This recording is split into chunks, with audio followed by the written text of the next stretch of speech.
Hindi cinema के लाजवाल फनकार दलीप कुमार 11 दिसंबर 1922 को पेशावर के किस्सा खानी बाजार में फलों के ताजिर गुलाम सरवर खान के यहाँ यूसुफ खान के नाम से पैदा हुए। दलीप कुमार के बकौल उनका ताल्लुक हिंद को बोलने वाली अवान बरादरी से है।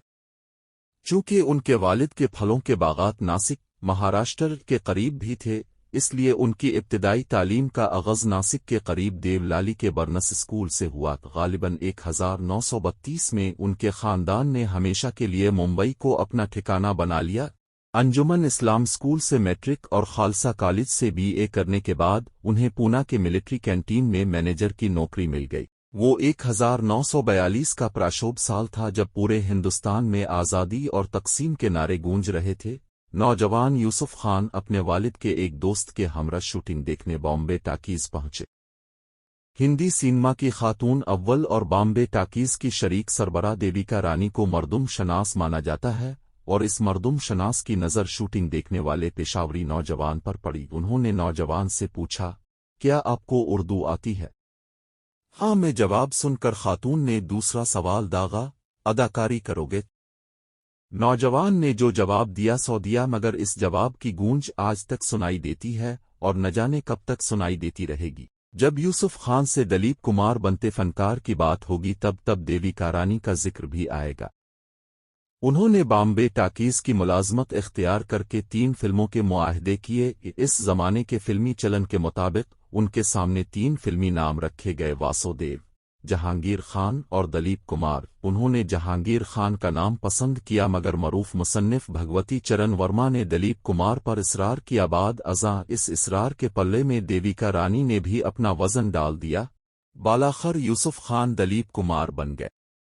1944 में उमिया चक्रवर्ती की हिदायत में उनकी पहली फिल्म जवार भाटा रिलीज की गई। ये एक म्यूजिकल ड्रामा है जिसमें दलीप कुमार की अदाकारी इंतहाई भोंडी और बकवास है।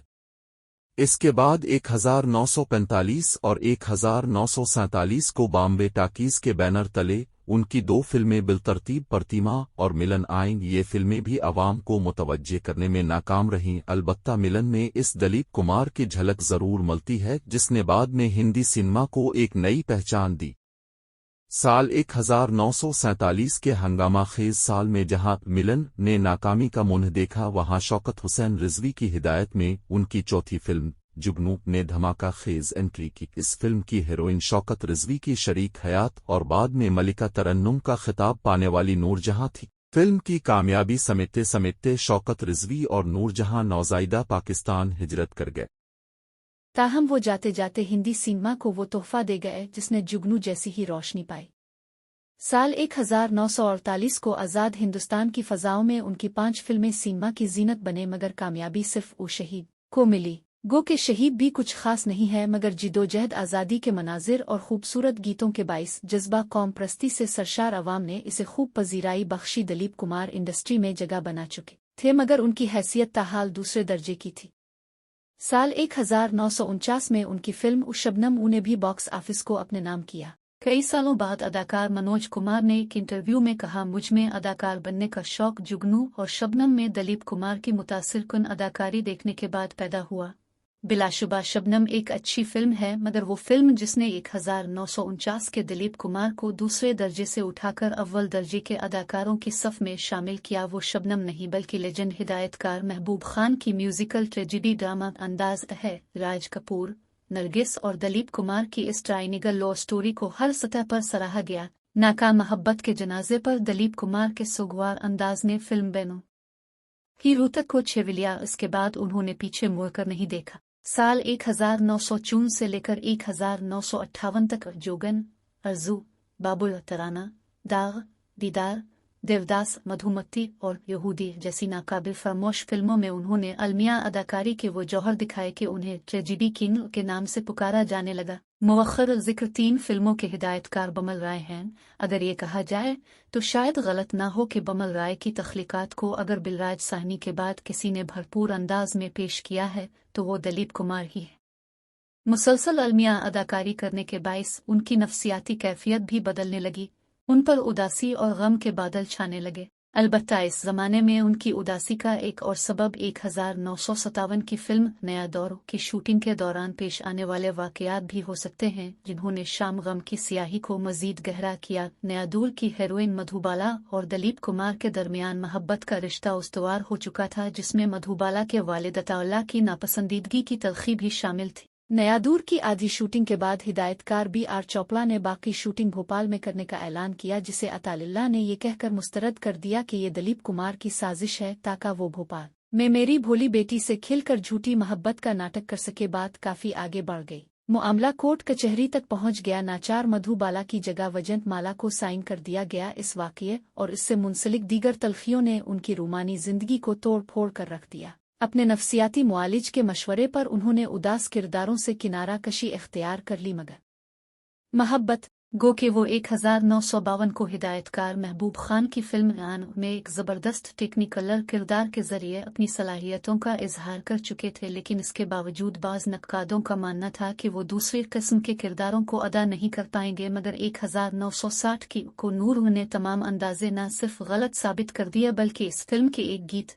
मधुबन में राधिका नाचे रे को फिल्माने से कबल उन्होंने अदाकारी में हकीकत का उनसर पैदा करने के लिए कड़ी मेहनत करके सत्तार बजाना भी सीखा, और इस कोशिश में उनकी उंगलियां तक जख्मी हो गई।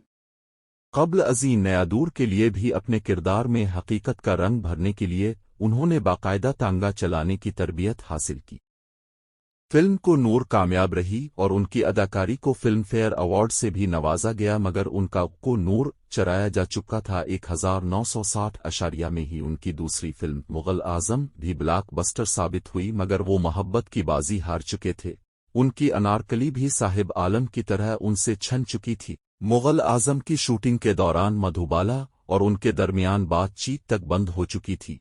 वो एक दूसरे को देखकर मुंह फेर लिया करते थे। फिल्म के रोमानी मनाजिर देखकर लगता नहीं है कि उन दोनों के दरमियान नफरत का रिश्ता है। एक तरह से ये इन दोनों फनकारों के फन की बुलंदी की दलील भी है। कई सालों बाद दिलीप कुमार ने एतराफ़ किया कि वो नाराज़गी के बावजूद मधुबाला से मुतासिर थे, एक अदाकारा के तौर पर भी और एक औरत के तौर पर भी। उनके बकौल जब वो आखिरी बार मधुबाला से मिलने गए तो कमज़ोर और शदीद बीमार मधुबाला ने फीकी मुस्कुराहट के साथ मुझे अपना शहजादा कहकर मुखातिब किया और सायरा बानो से शादी की मुबारकबाद दी। वो कहते हैं, ये सुनकर मेरे आंसू छलक पड़े। वो उल्फत के तकाजे तो निभा ना सके, मगर उन्होंने अपने फन पर आंच न आने दी। 1961 में उन्होंने अपने ज़ाती सरमाए से फिल्म गंगा जमुना बनाई, जिसकी हिदायत नेतन बोस ने की। इस फिल्म में उन्होंने वो कर दिखाया जिसकी तवक्को किसी को ना थी।